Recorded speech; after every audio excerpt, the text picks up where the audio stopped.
안녕하십니까. 에노라메스의 백악렬입니다.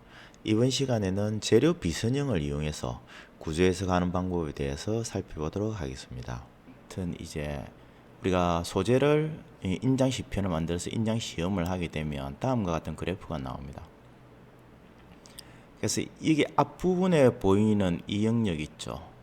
이 영역이 이제 스트레인 대 스트레스의 기울기가 일정하게 올라가고 있습니다. 직선으로 올라가고 있죠. 그래서 이 부분을 선형 영역이라고 그럽니다. 그리고 뒤에 있는 부분, 이제 노란색하고 여기 약간 오렌지색, 네, 이렇게 되어 있는 부분들, 이 부분으로 가면 직선이 아니고 이제 곡선으로 변하게 되어 있죠. 그렇죠. 그래서 이렇게 이제 아랫부분이 이제 스트레인인데, 스트레인이 변함에 따라서 스트레스가 일정하게 증가나 감소를 하는 게 아니고 이 곡선의 형태를 그리게 됩니다.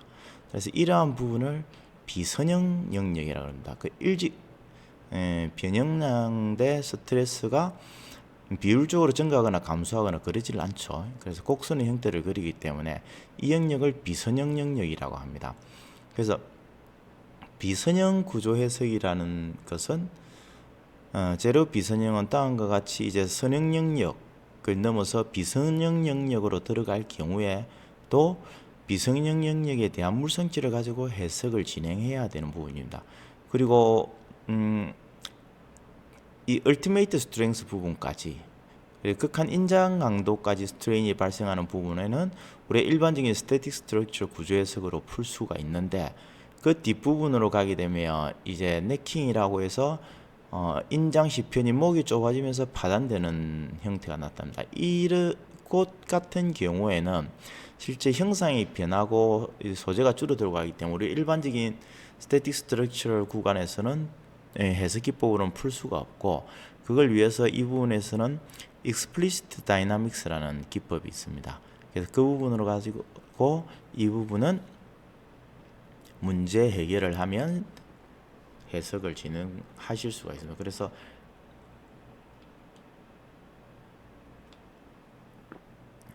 파단 해석 등도 이제 explicit dynamics로 가지고 진행을 할 수가 있는 거죠.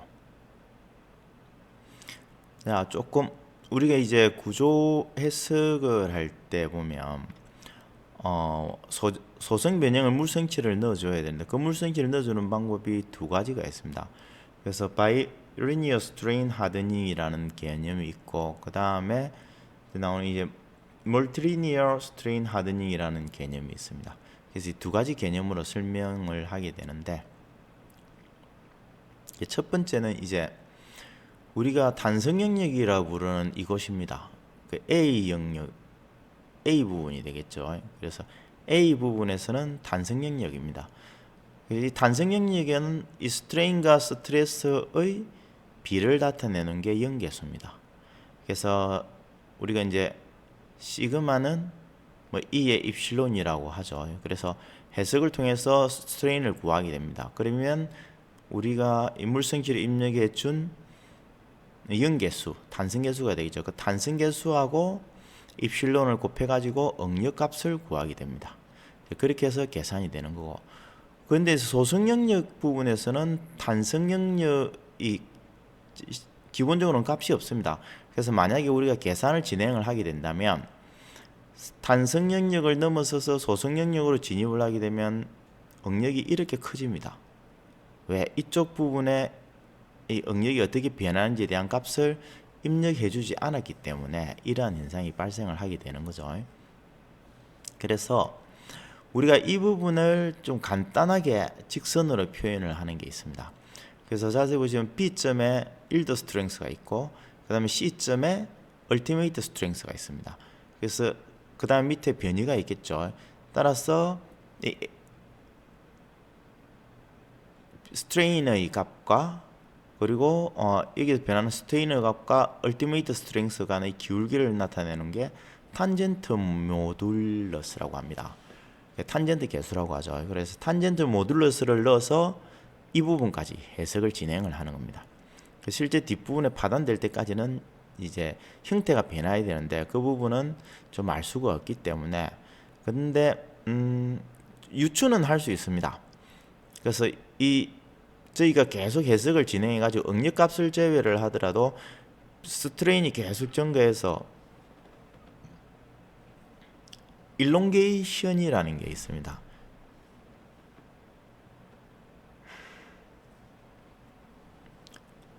이 일롱게이션은 이제 인양 시험을 해서 소재가 파단될 때까지의 변형률을 나타내는 겁니다. 그래서 여러분들 해석을 진행해 가지고 스트레인이 계속 증가를 해서 실제적으로 이 일롱게이션을 근접을 하게 됐다.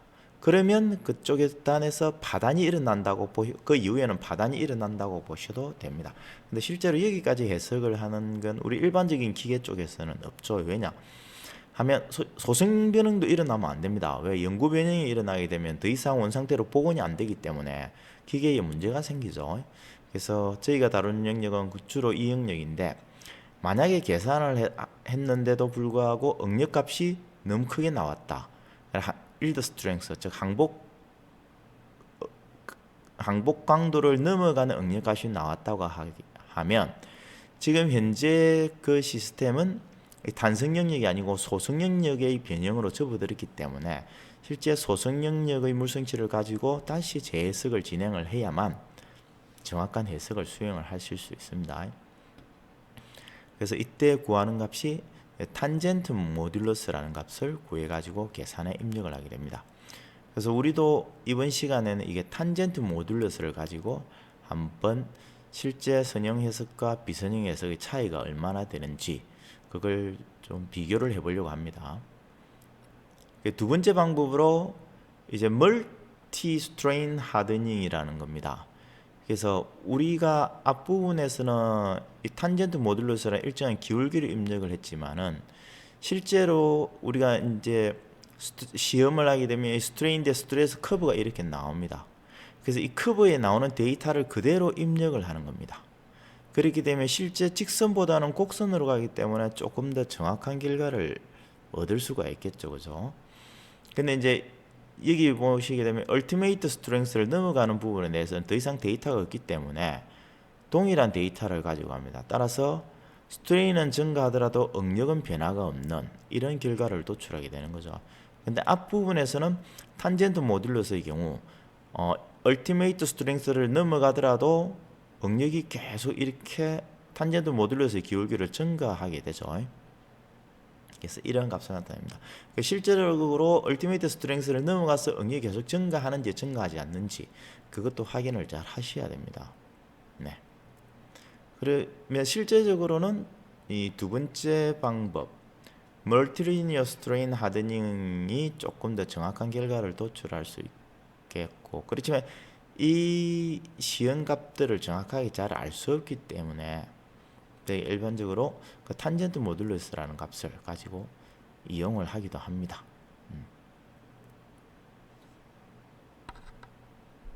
네, 그럼 한번 살펴보도록 하겠습니다. 제가 이미 이렇게 조금 여러 가지를 조금 테스트를 해봤습니다.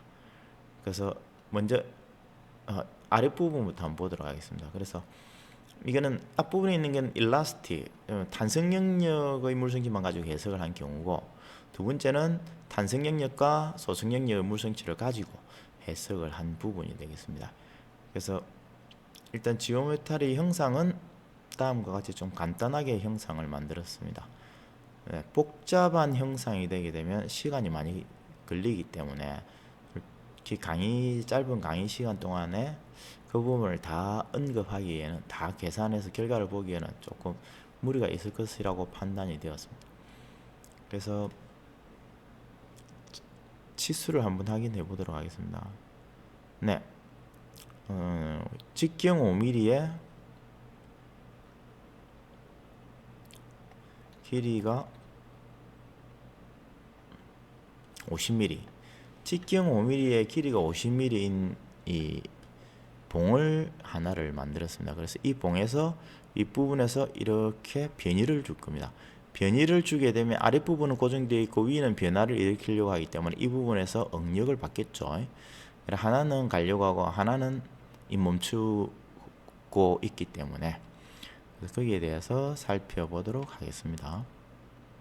먼저 물성치 부분을 한번 보도록 하겠습니다. 우리가 일반적으로 사용하는 물성치는 스트럭처 스틸에 다음과 같이 되어 있습니다. 탄성 영역의 물성치가 되는 거죠. 그래서 뭐 이 두 개는 없어도 상관없습니다. 계산을 하는데 그게 상관없는 건 향후에 필요해석에서 언급할 때 그때 사용하는 그래프가 사용하는 이 값들이 되겠습니다.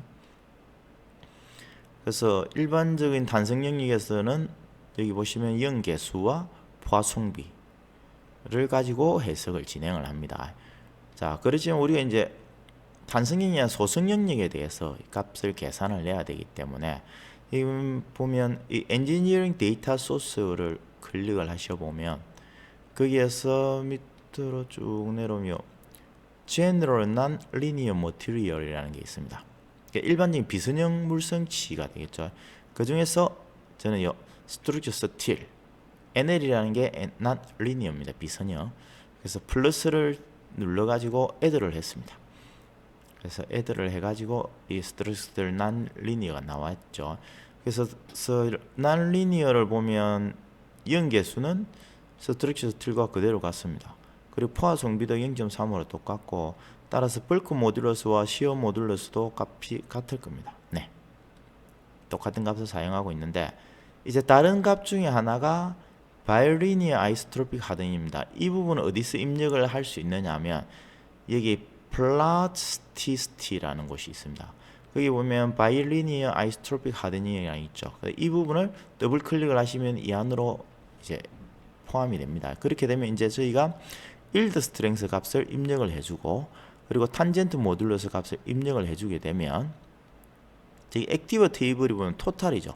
이 토탈은 소성 영역과 탄성 영역을 다 포함한다라는 그런 의미입니다. 그래서 토탈로 되어 있고 그러면 오른쪽 그래프에서 이 부분은 보이는 값, 네, 250 메가파스칼이 있는 이 영역이 되겠죠. 이 영역의 값을 한번 찍어보면 거기 보면 0.0012 정도 됩니다. 그래서 토탈 스트레인이 0.0012 정도가 되면 그 정도 되면 이제 탄성 영역까지 왔다고 보고 그 이후에 이제 토탈 스트렝스가 0.0012가 계속 넘어가게 되면 그 다음부터는 이제 소성 영역으로 가게 되는 거죠.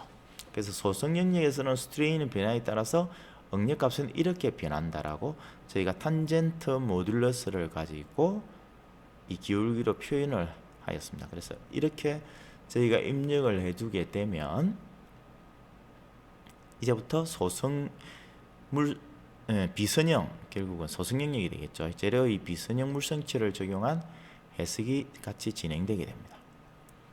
그래서 첫 번째 해석으로 소재는 소성 물성치를 사용을 하지만은 이 소성 영역의 효과를 부여할 거냐 말 거냐로 저희가 이제 해석을 진행할 수 있습니다. 그래서 이 소재가 보면 지금 현재 제가 이 소재는 스트릭스틸 난리니어로 선택을 했습니다. 여기서 난리니어로 선택을 했고 선택을 했는데 그 아랫부분에 보면 난리니어 이펙트라는 게 있습니다. 난리니어 이펙트. 그래서 비선형 효과를 고려하겠느냐 고려하지 않겠느냐 해서 일단은 고려하지 않고 해석을 진행합니다. 그 다음에 아랫부분에 있는 것은 이제 summer strain입니다. 그 summer strain 이펙트라는 것은 온도에 따라서 소재가 온도가 상승하게 되면 소재가 팽창을 하게 되는데 이 팽창 효과를 고려하겠느냐 고려하지 않겠냐라는 겁니다. 그래서 지금 온도가 없기 때문에 고려하나 고려하지 않으나 크게 상관없습니다. 근데 이제 비선형 물성치가 들어왔는데도 우리가 이제 비선형 해석은 효과는 고려하지 않겠다라고 하고 해석을 진행을 해보도록 하겠습니다. 그래서 격자는 다음과 같이 만들어져요. 디폴트에서 사이징은 레졸루션이 기본적으로 2로 되어 있는데 4로 변경을 했습니다. 그리고 스팬 앵글 센터라는 게 있습니다. 스팬 앵글 센터의 의미는 여기 보시면 원으로 되어 있죠. 이 원의 크기를 몇 도씩 나누겠냐라는 겁니다. 기본이 course로 되어 있습니다. 그래서 course로 되어 있는 경우로 한번 격자를 생성해 보도록 하겠습니다. 네, 이렇게 지금 나와 있죠. 그래서 이번에는 이제 미디엄으로 바꿔보도록 하겠습니다.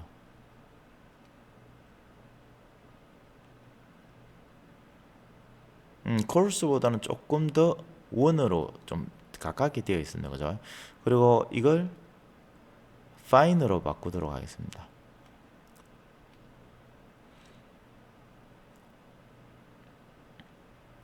네. fine으로 바꾸게 되면 더욱더 원에 가까운데 격자가 이제 많이 들어가게 되죠. 그래서 해석에 시간이 많이 걸립니다.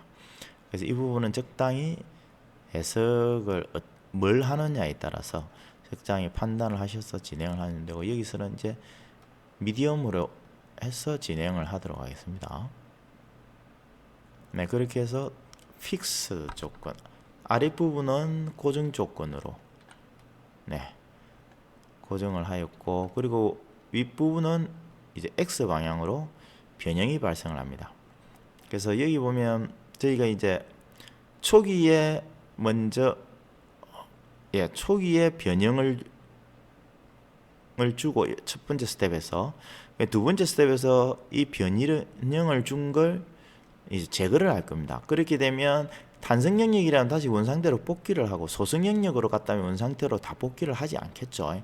그래서 그 효과를 확인하기 위해서 다음과 같이 스텝을 두 개의 스텝으로 나누어서 해석을 진행을 했습니다. 여기도 넘버 오브 스텝에 1을 원래는 1로 되어 있는데 이걸 2로 입력을 해서 진행을 하시면 됩니다.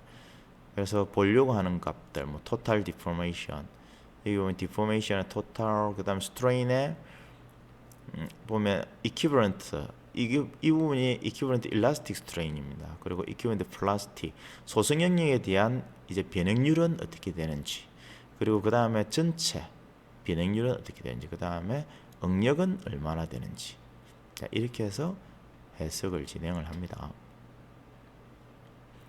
그래서 간단한 형상이기 때문에 해석은 금방 진행이 됩니다.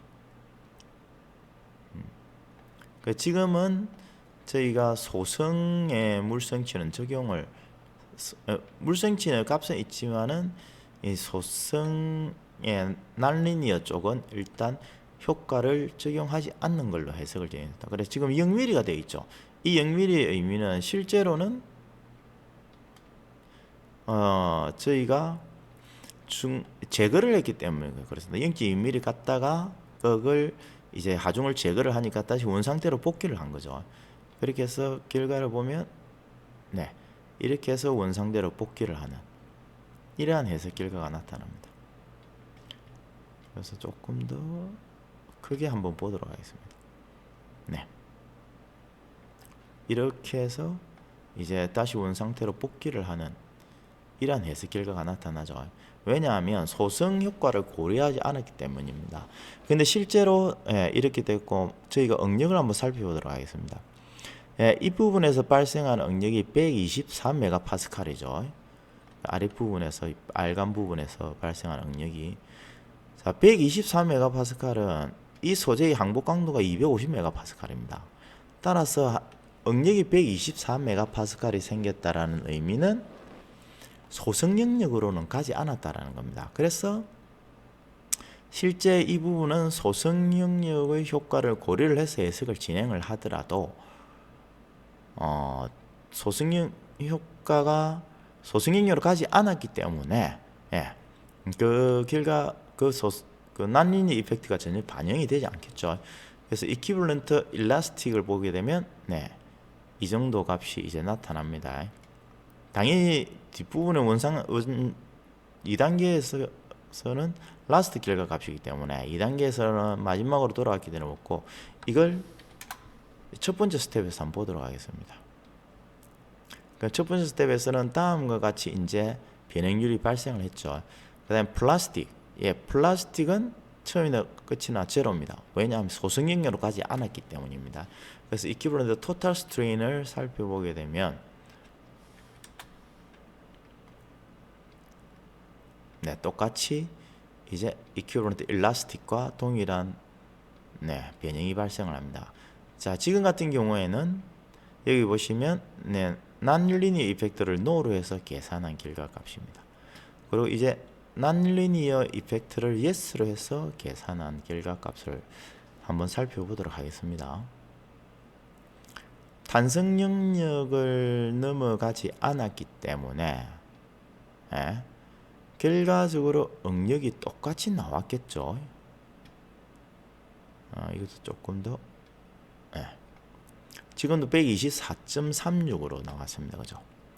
앞에 있는 것과 124.36, 0.66445, 뭐 0.6644 똑같은 결과값이 나왔습니다. 그래서 이건 non-linear 이펙트를 yes로 했습니다. 디포메이션도 보게 되면 0.2mm로 어차피 똑같고, 그 다음 일라스틱도 저희가 이제 첫 번째 스텝에서 보면 0.00062119 0.00006219 똑같이 나타나죠. 자, 이렇게 두 가지 해석 결과를 비교를 해보면 지금 이 같은 경우에는 여기 보시면 이제 non-linear 이펙트를 yes로 해가지고 계산을 했고, 이 부분은 non-linear 이펙트를 no로 해서 계산을 했습니다.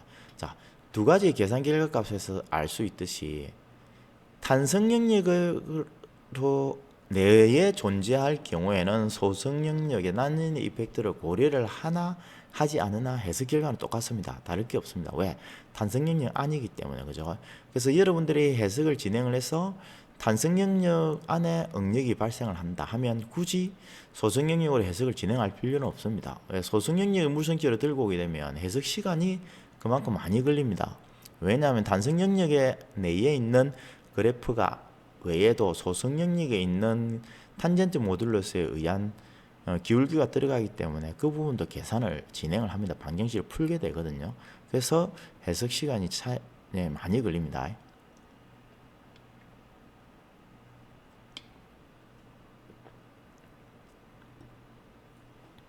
자, 이제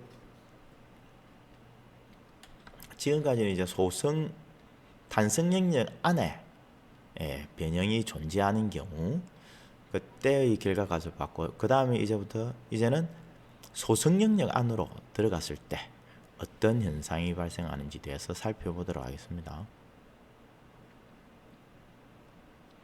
자, 다음 하나 더 띄우도록 하겠습니다.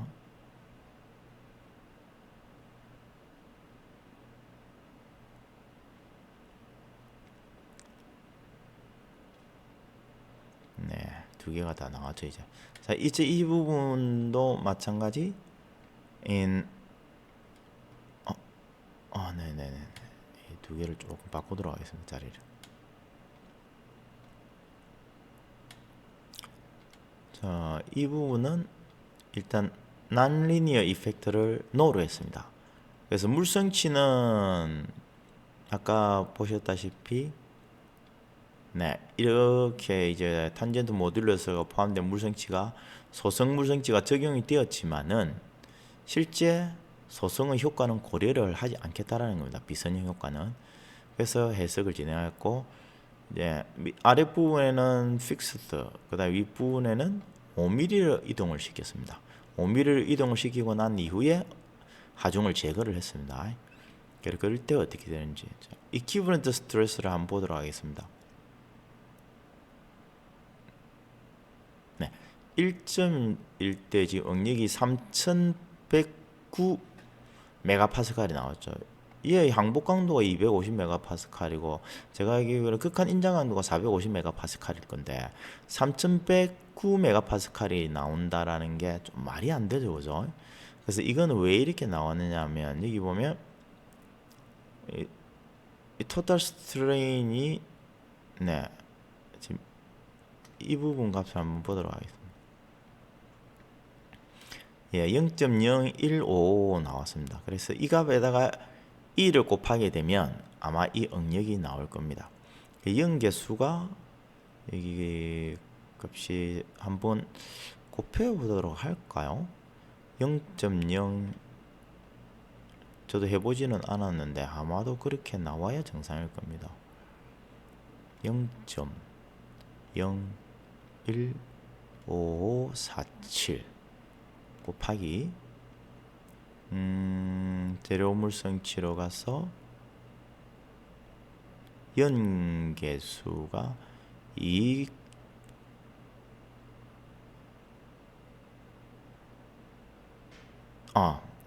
2 곱하기 12호성 메가 곱하기 메가파스칼이죠. 메가파스칼 200기가파스칼입니다. 200 곱하기 10의 구성. 그럼 여기 2가 나타나는 게 없네요. 2 하나 둘 셋 넷 다섯 여섯 일곱 여덟 9개 하면 이게 아마도 5개 메가파스칼 하나 둘 셋 넷 200기가 11성이죠. 하나 둘 셋 넷 다섯 여섯 일곱 여덟 9 11 이렇게 하면 200기가 파스칼이 되죠. 그래서 5개를 해서 하나 둘 셋 넷 다섯 6개 메가파스칼 이게 200기가 파스칼 맞는 것 같습니다. 3 메가파스칼에 3109 3109가 나오죠. 그래서 이 의미는 지금 현재 이 비선형 물성치가 이렇게 있지만 이 값을 적용을 하지 않았기 때문에 이 연계수만 가지고 계속 계산을 하는 겁니다. 그래서 이 기본에도 토탈 스트레인도 보게 되면 이 값이 되는 거죠. 0.0014. 그래서 실제로 얘는 변형을 한번 보게 되면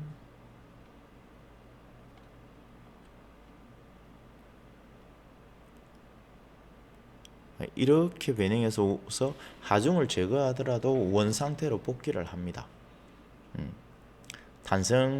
왜냐하면 이거는 소성 효과를 고려를 하지 않았기 때문에 이런 현상이 생기는 겁니다. 근데 실제적으로 응력이 이렇게 많이 나왔다는 것은 소성 영역으로 넘어갔기 때문에 분명히 얘가 영구 변형이 발생을 했을 겁니다. 근데 탄성 영역의 계산으로서는 그걸 확인을 할 수가 없죠. 그래서 두 번째로 이제 여기 보면 난리니어 이펙트를 yes로 했습니다. 그러고 나서 동일하게 경계 조건을 주고 계산을 진행을 했습니다. 그래서 토탈 디포메이션이 여기는 0mm가 됐죠. 두 번째 단계에서. 근데 여기서는 두 번째 단계에서 4mm가 됐습니다. 결국은 하중을 제거하여도 탄성 영역을 벗어나기 때문에 원상태로 복귀를 안 한다라는 겁니다. 형상이. 그래서 소성 영역에서 이미 영구 변형이 생겼다라는 걸 알 수가 있습니다. 그래서 이퀴벌 스트레스를 보시게 되면 맥스일 경우에 302.1메가파스칼 1초에서 302.1메가파스칼이 이제 여기 보시게 되면 이렇게 전개해서 302.1메가파스칼의 응력이 제대로 작용하는 것을 확인할 수 있습니다. 따라서 이건 250메가파스칼이 항복 강도고 아마도 450메가파스칼이 극한 인자 460메가파스칼이 이제 극한 강도가 되겠네요. 그래서 450메가파스칼은 안 넘어가기 때문에 일단 바닥까지는 되지 않을 걸로 판단은 되지만은 영구 변형이 발생을 했습니다. 그래서 이퀴벌런트 일라스틱 스트레인도 보게 되면 쭉 가다가 원 상태로 완전히 제로가 되는 것이 아니고 변형이 남아 있죠. 그다음에 플라스틱도 이렇게 해서 변형이 생기는 거고, 일라스틱은 윗부분에서 변형이 일어나는 이쪽에서 변형이 일어나는 거고, 플라스틱은 이쪽에서 이제 좌우 안쪽 부분에서 플라스틱 변형이 토탈 스트레인은 다음과 같이 이제 변형이 발생하는 것을 확인할 수 있습니다. 따라서 응력을 5mm 이상 움직인 경우에는 실제 소성 영역, 탄성 영역을 넘어서 소성 영역으로 접어들었기 때문에 그 소승 영역에서는 응력을 제거해도 형상이 원상태로 복귀가 되지 않습니다. 그래서 잔류응력이 남아 있는 거죠, 그죠? 그래서 형상이 영구 변형이 발생을 해서 원상태로 복귀하지 않는 이러한 해석 결과가 도출되게 됩니다. 따라서 실제적으로 여러분들이 해석을 진행하실 때 일단 단성 영역으로 해석을 진행을 해 보십시오. 진행을 했는데 응력값이 극단적으로 높게 나온다.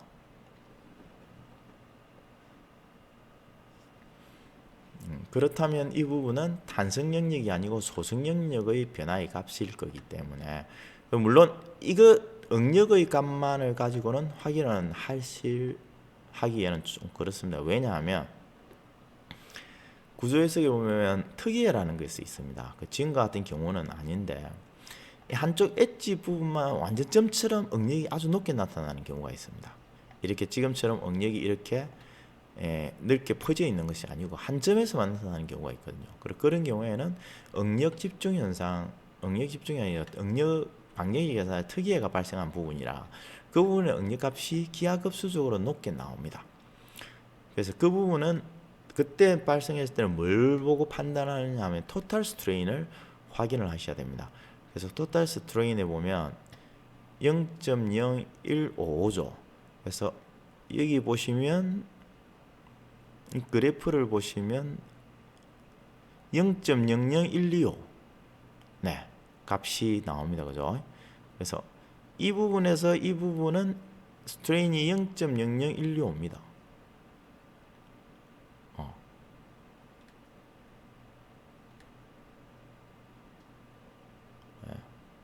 이 부분 값이 되는 거예요.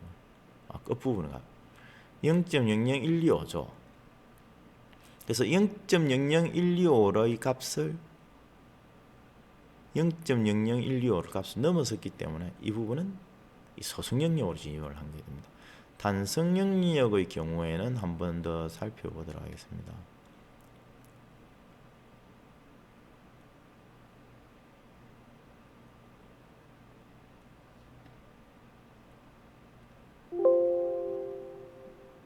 자, 지금 같은 경우는 토탈 스트레인을 보도록 하겠습니다.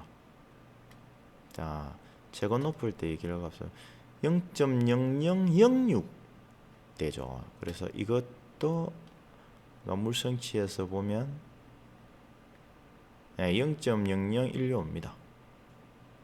근데 지금 현재 토탈 스트레인이 0.000619죠. 따라서 이 부분은 만약에 이쪽에서 응력값이 아주 높게 나오더라도 전체적인 스트레인을 봤을 때 그 스트레인으로 판단을 하는 게 맞습니다. 그 스트레인으로 토탈 스트레인으로 판단을 하셔가지고 그 토탈 스트레인이 실제 소재의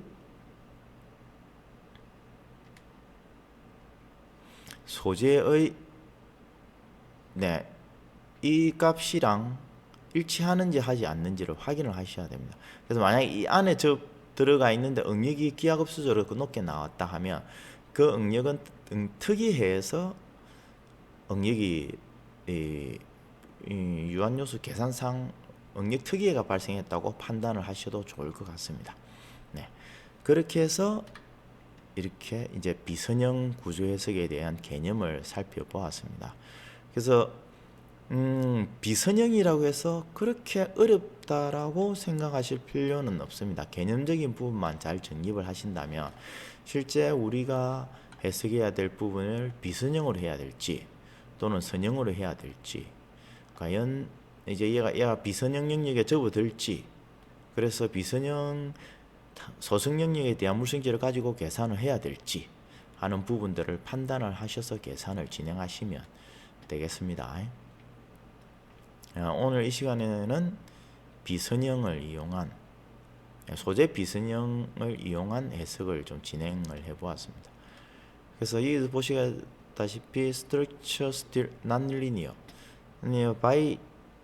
바이리니어 아이소트로픽 하드닝을 쓰시면 되고, 만약에 멀티리니어 아이소트로픽 하드닝을 하시게 되면 바이리니어는 이렇게 사용하지 못하게 됐습니다. 그래서 테이블에서 우리가 플라스틱의 스트레인하고 그때의 스트레스 값을 이렇게 쭉쭉 넣어 주시면 됩니다. 여기서 계속 추가를 하면 됩니다. 그냥 입력을 합니다.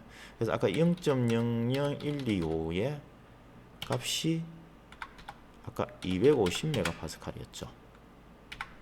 이때는 소성 영역이기 때문에 0.00125가 0이 되는 겁니다. 그리고 나서 이제 또 뭐 0.000125 뭐 변형이 생겼다. 이때 응력값은 뭐 260메가파스칼이다. 하면 이렇게 그래프가 그려지게 되는 거죠. 그래서 플라스틱 스트레인에 대한 결과 값들을 포인트로 이제 그래프로 이렇게 확인을 하는 거죠. 근데 앞에 있는 이 같은 경우에는 이렇게 선형적으로 나와 있는데 이 멀티리니어 아이소트로픽은 이제 타원 곡선을 그리게 되겠죠.